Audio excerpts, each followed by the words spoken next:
Episode 1 बेइज्जती। रात का सन्नाटा हर तरफ छाया हुआ था। एक आलीशान होटल का सबसे महंगा और शानदार कमरा, जहां हर एक चीज आराम और समृद्धि का प्रतीक थी। दीवारों पर लगी महंगी पेंटिंग्स, क्रिस्टल की झूमर से झिलमिलाता हुआ कमरा, मखमली पर्दे और नरम कालीनों से सजा हुआ। कमरे में एक बड़ा, रेशमी चादर वाला बेड था, जिस पर अदिति बेहोशी की हालत में पड़ी थी।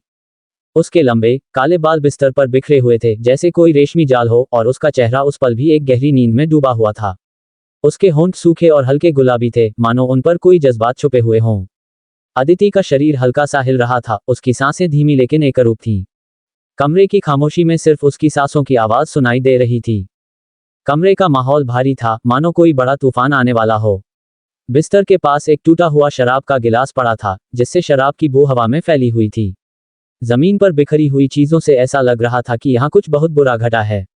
बेड के सिरहाने एक बंद दराज थी, जिसमें कुछ कागज और दस्तावेज बिखरे हुए थे, और एक ड्रेसिंग टेबल पर अदिति के गहने, जो बेतरतीब तरीके से रखे हुए थे।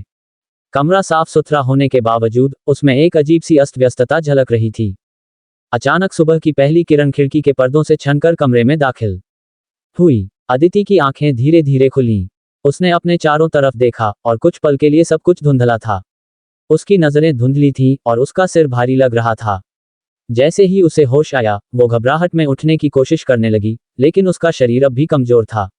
उसे कुछ भी याद नहीं था कि वो यहाँ कैसे आई, या क्या हुआ था। अदिति के दिल में डर की एक लहर दौड़ गई।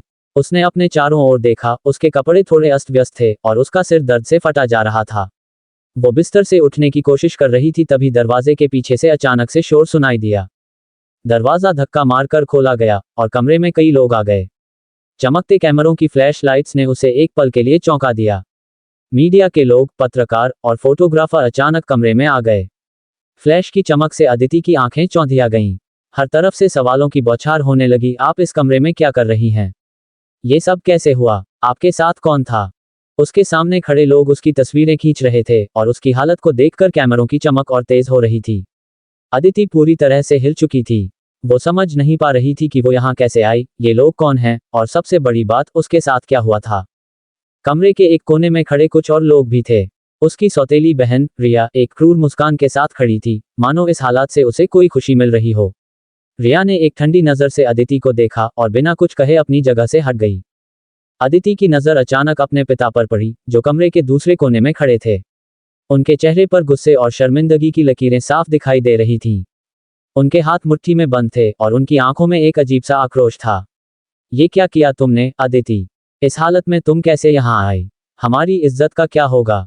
उनके शब्द कठोर थे, और उनकी आवाज में गुस्सा साफ सुनाई दे रहा था। अदिति को कुछ समझ नहीं आ रहा था। वो कुछ कहने की कोशिश कर रही थी, लेकिन शब्द उसके होठों से बाहर नहीं आ रहे थे। उसका दिमाग खाली था, मानो किसी ने उसकी यादें मिटा दी हों।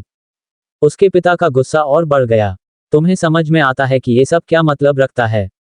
मीडिया यहाँ है, तुम्हारी तस्वीरें खींची जा रही हैं, हमारे परिवार का नाम डूब जाएगा।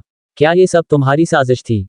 उन्होंने रिया की तरफ इशारा करते हुए कहा, तुम्हारी बहन ने तुम्हें कितना समझाया था, लेकिन तुमने किसी की नहीं सुनी। अदिति के सामने अब सिर्फ सवाल थे, लेकिन उसके पास कोई जवाब नहीं था। उसकी आंखों में आंसू आ गए, लेकिन वो किसी को अपनी मजबूरी कैसे समझाती। उसे खुद नहीं पता था कि वो यहाँ कैसे आई, क्या हुआ था, और उसकी इस हालत का जिम्मेदार कौन था। कमरे में फैले लोगों की फुसफुसाहट अब और बढ़ने लगी थी। मीडिया के कैमरे अब भी उसकी तस्वीरें खींच रहे थे, और उसके पिता का गुस्सा रुकने का नाम नहीं ले रहा था। कमरे का माहौल पूरी तरह बदल चुका था।